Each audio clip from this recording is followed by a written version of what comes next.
Question number 51। N atomic transition 1p से 1s में होता है एक मैग्नेटिक फील्ड में। कितना मैग्नेटिक फील्ड? 1 टेस्ला।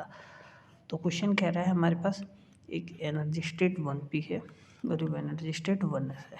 ठीक है, तो क्या होता है एनर्जी एटॉमिक ट्रांजिशन होता है। मैग्नेटिक फील्ड हमें कितना दे रखा है? 1 टेस्ला। और जीमन स्प्लिटिंग होती है इस मैग्नेटिक फील्ड की वजह से। अब हम जानते हैं मैग्नेटिक फील्ड की वजह से जीमन स्प्लिटिंग होती है। नॉर्मल जीमन स्प्लिटिंग होती है, एनोमलस जीमन स्प्लिटिंग होती है, पास्चन बैक इफेक्ट होता है। ठीक है, हमें बोर मैग्नेटन का वैल्यू दे रखा है and the wavelength corresponding to the transition. अब देखो ये जो ट्रांजिशन हुआ है ना, इसके कोरस्पॉन्डिंग जो वेवलेंथ है 9.27 इंटू 10⁻⁻, ये हमें दे रखा है 250 nanometre. The separation in the Zeeman spectral line, separation पूछ रहा है। अब हमें ये पता चले कि ये हमारे पास एनोमलस जीमन अफेक्ट है, नॉर्मल जीमन अफेक्ट है, कौन सा जीमन अफेक्ट है, तभी तो हम क्या पता कर पाएंगे कि स्प्लिटिंग पता कर पाएंगे। यदि आप ध्यान से देखो ना, ये कितना दे रखा है हमारे पास 2s+1। स्पिन मल्टीप्लिसिटी कितना है? ये हमें कितना दे रखा है? 1 दे रखा है। ठीक है, यहाँ से s कितना निकल के आया? 0। तो आप ध्यान से देखो, जब स्पिन एंगुलर मोमेंट हमारे पास 0 होता है तो कौन सी स्प्लिटिंग होती है? नॉर्मल जीमन स्प्लिटिंग होती है। समझ में आया? तो ये हमारे पास नॉर्मल जीमन स्प्लिटिंग का केस है। तो देखो क्वेश्चन आपको बेवकूफ़ बनाने की कोशिश कर रहा था, उसने नहीं मेंशन किया कि कौन सी स्प्लिटिंग है, लेकिन हमने यहाँ पर पता किया है। ठीक है, तो ये बहुत अच्छा क्वेश्चन था। समझ में आया मैं क्या कह रहा हूँ? ठीक है ना। तो नॉर्मल जीमन स्प्लिटिंग में हमारे पास क्या होता है? वेवलेंथ स्पेक्ट्रल लाइन में स्प्लिटिंग λ² c भी मैग्नेटिक फील्ड अपॉन में h, ये हमारे पास फॉर्मूला होता है। प्रीवियसली भी हम ये मैंने बताया है ऑलरेडी कैसे निकालते हैं। ठीक है ना, तो मैं देखो चलो फिर से एक बार और बता देता हूँ आप लोगों को।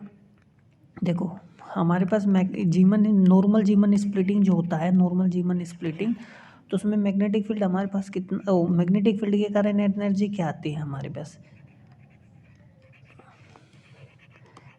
ml। ठीक है, ये होता है नॉर्मल जीमन स्प्लिटिंग में। देखो ऑर्बिटल एंगुलर मोमेंटम के कारण जो होता है, जेल का वैल्यू होता है हमारे पास 1, तो इसको हम यहाँ से हटा देते हैं। ठीक है, तो जो एनर्जी डिफरेंस आएगा दो स्पेक्ट्रल लाइंस के बीच में,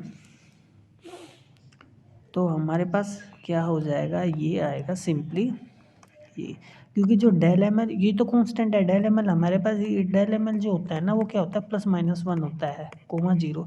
0 तो हो जाएगा जो हमारे पास लैम्डा वेवलेंथ है। समझ में आया मैं क्या कह रहा हूँ? और +-1 हमारे पास λ1 और λ2 वेवलेंथ्स के लिए हो जाएगा। तो यहाँ से मैं इसको h डेल म्यू लिख सकता हूँ। ये हो जाएगा हमारे पास सिंपली ये।